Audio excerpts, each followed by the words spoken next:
Pedro's phone buzzed. A quick glance at the screen revealed a number he didn't recognize. Strange.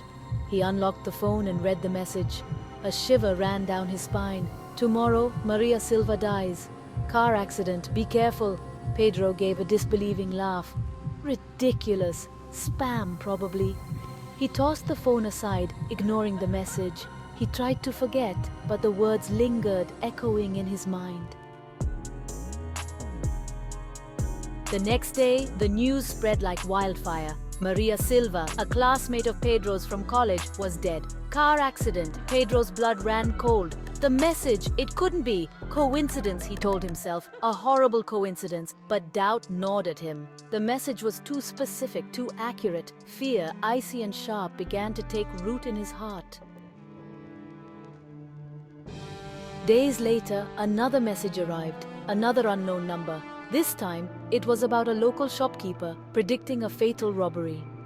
Pedro tried to warn the man, but he was ignored, dismissed as a prankster. The news the next day confirmed the message. Pedro's warning had gone unheeded. The fear intensified, becoming a constant shadow. More messages followed. They came at any time of day or night without warning, each one a chilling prophecy of death, each one accurate. The words were cold, calculated, and always precise, describing events that had not yet occurred.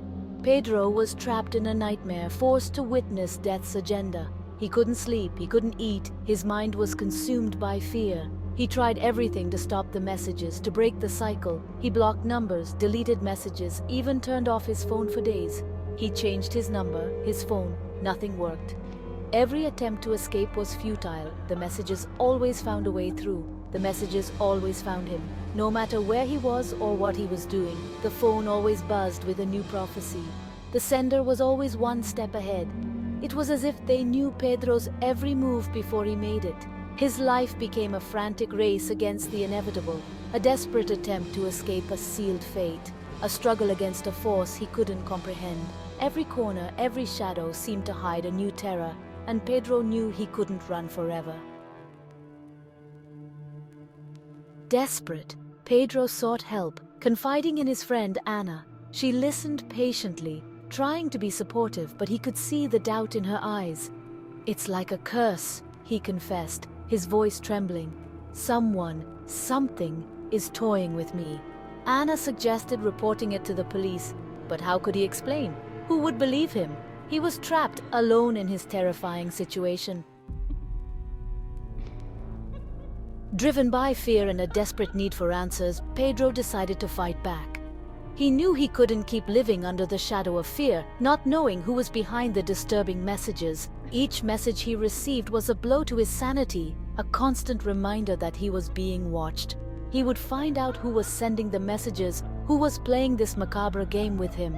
Pedro began to investigate, combing through every detail, every clue that could lead him to the sender.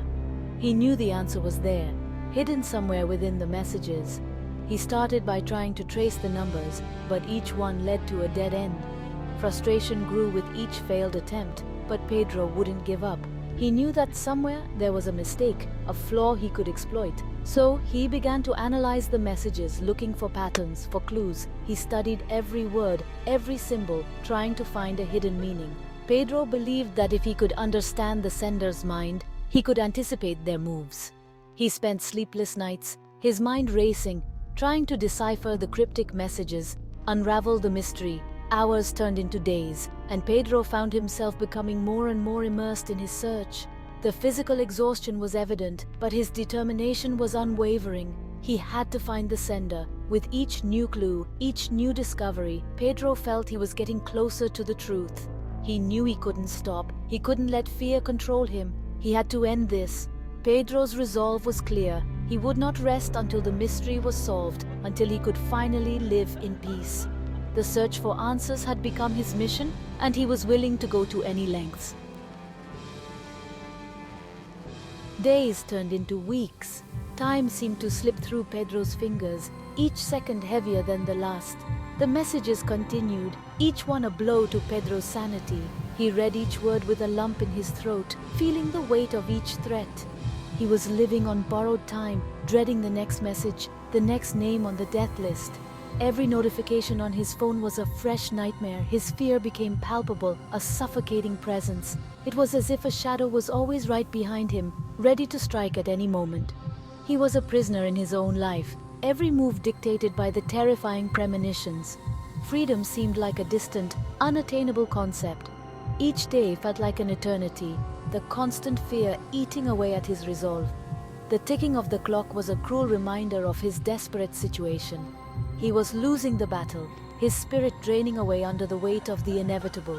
Hope, once a bright flame, was now just a weak ember, about to be extinguished. One night, a new message arrived. The words hit Pedro like a physical blow, stealing his breath and leaving him in a state of numb terror. This time the name was familiar. It was Anna. His heart hammered in his chest. He had to warn her, protect her, but deep down, a chilling certainty settled in his gut.